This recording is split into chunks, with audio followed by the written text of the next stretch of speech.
News bulletin में आपका स्वागत है। आइए जानते हैं बिहार की 30 फटाफट बड़ी खबरों को। बिहार के शिक्षकों को जल्दी प्रमोशन और सैलरी बढ़ोतरी का लाभ मिलने वाला है। विधान परिषद में शिक्षा मंत्री ने जानकारी देते हुए कहा कि साल खत्म होने के बाद प्रमोशन की प्रक्रिया शुरू कर दी जाएगी, जिससे बड़ी संख्या में शिक्षकों को फायदा होगा।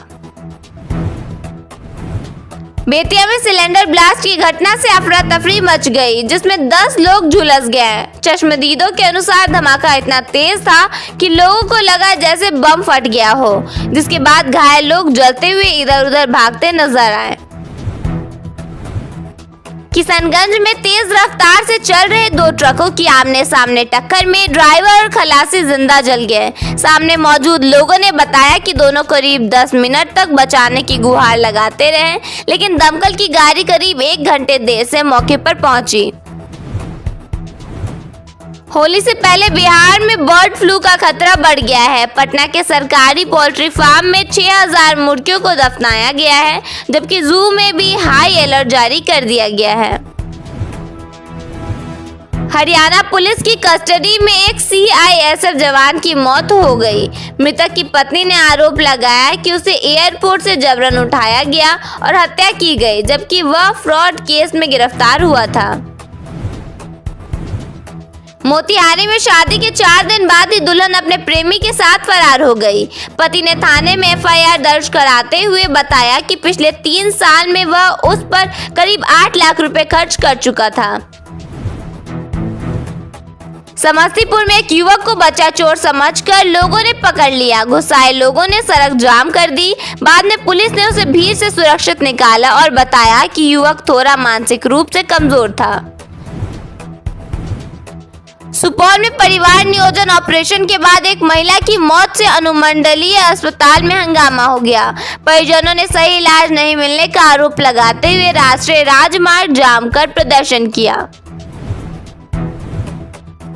समस्तीपुर जंक्शन पर एक व्यक्ति ट्रेन के आगे कूद गया, जिससे उसकी मौके पर ही मौत हो गई। हादसे में शव 2 टुकड़ों में बट गया। बताया गया कि वह प्लेटफॉर्म नंबर 1 पर घूम रहा था। नवादा में एक प्रेमी जोड़ा घर छोड़कर फरार हो गया। दोनों ने इंस्टाग्राम पर वीडियो जारी कर परिवार को चेतावनी दी और कहा कि ससुराल वालों को कुछ भी हुआ तो इसकी जिम्मेदारी धर्मेंद्र और सुरेश की होगी। भोजपुर में स्टेज पर दुल्हन को गोली मारने वाले आरोपी ने कबूलनामा देते हुए बताया कि उसने 32,000 रुपए में यूपी से पिस्टल खरीदी थी। उसने कहा कि अगर दूसरी गोली फंसती नहीं तो दुल्हन की मौके पर ही मौत हो जाती। साहिबगंज जमालपुर पैसेंजर ट्रेन में एक नवजात बच्चा मिला, जिसे जन्म के बाद उसकी मां छोड़कर चली गई थी। CRP ने बच्चे को रेस्क्यू कर सुरक्षित किया और आगे की देखभाल के लिए चाइल्ड लाइन को सौंप दिया। बिहार में अगले 3 दिनों तक अधिकतम तापमान में 2 से 3 डिग्री सेल्सियस तक और बढ़ोतरी हो सकती है। फरवरी के अंत तक दिन का तापमान 33 डिग्री सेल्सियस के पार पहुंच सकता है। बिहार में जमीन से जुड़े कार्यों में बिचौलिया संस्कृति को जड़ से खत्म करने के लिए सरकार ने अब तक का सबसे सख्त फरमान जारी कर दिया है। राजस्व विभाग ने साफ कर दिया है कि अगर किसी अचल कार्यालय में कोई अनधिकृत व्यक्ति फाइलें पलटते मिला तो सीधे जेल की हवा खानी होगी। अब क्षेत्र भ्रमण के दौरान दलाल या अनधिकृत मुंशी मिलने पर तुरंत आपराधिक धाराओं में केस दर्ज किया जाएगा, जिससे जमीन संबंधी कामों में बिचौलियों की भूमिका खत्म करने की कोशिश तेज हो गई है। राजस्व कार्यालयों की कार्यप्रणाली पारदर्शी बनाने के लिए सभी अचल कार्यालयों में हाई एंड CCTV कैमरे लगाए जाएंगे। इन कैमरों की फुटेज के जरिए यह सुनिश्चित किया जाएगा कि कार्यालय की कार्यप्रणाली पारदर्शी हो और कोई भी बाहरी व्यक्ति सरकारी कामकाज में बाधा न डाल सके। बिहार सरकार ने विधानसभा में गुरुवार को बिहार सूक्ष्म वित्त संस्थाएं विधेयक 2026 पास हो गया है, जो सीधे तौर पर उन लोगों को सुरक्षा देगा जो ऊंचे ब्याज और रिकवरी एजेंटों की प्रताड़ना झेल रहे हैं। अब बिहार में बिना रजिस्ट्रेशन के कर्ज बांटना और डरा धमका कर वसूली करना बहुत महंगा पड़ेगा। बिहार विधानसभा के बजट सत्र में उप मुख्यमंत्री विजय कुमार सिन्हा ने सदन में बताया कि राज्य में करीब 45% जमीन खतियानी है, जबकि लगभग 5% जमीनों के अभिलेख गायब कर दिए गए हैं। उन्होंने कहा कि सरकार ने ऐसे रिकॉर्ड खोजने के लिए विशेष मैकेनिज्म तैयार किया है और राज्य भर में भूमि सर्वेक्षण अभियान तेज कर दिया गया है।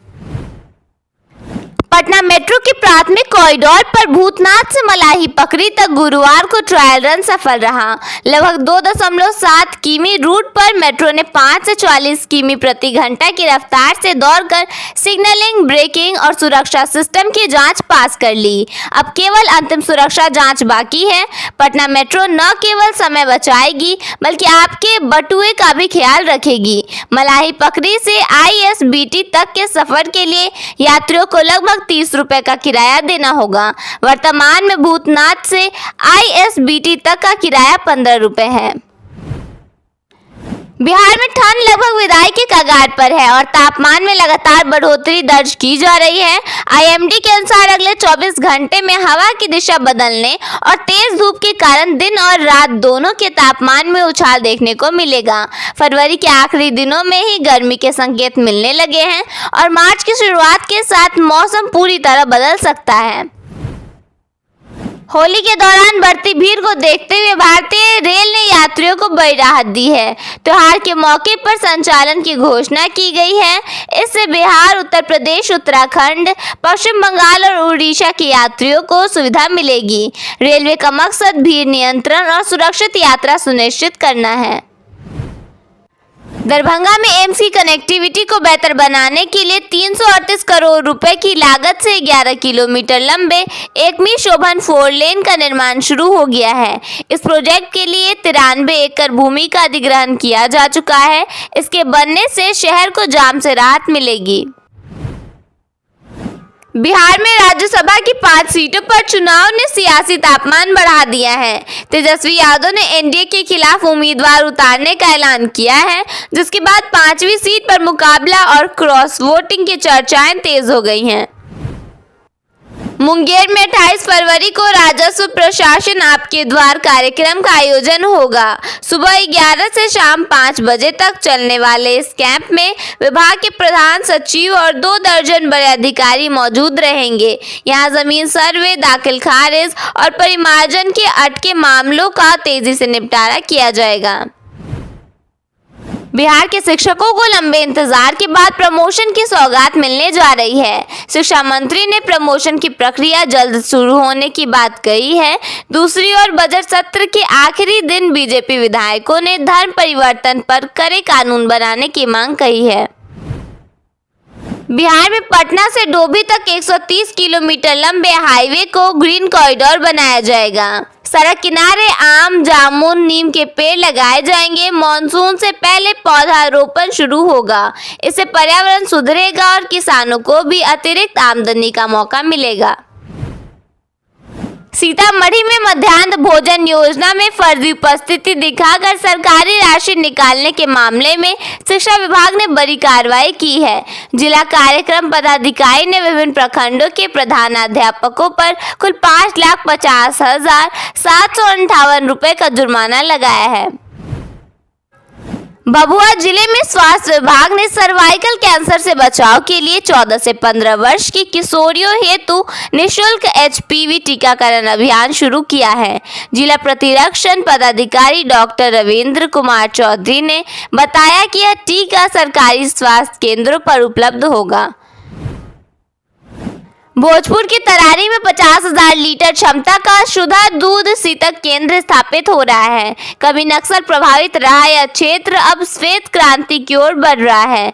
यह केंद्र हजारों किसानों को दूध बेचने की सुविधा देगा, परिवहन लागत घटाएगा और उनकी आय बढ़ाएगा।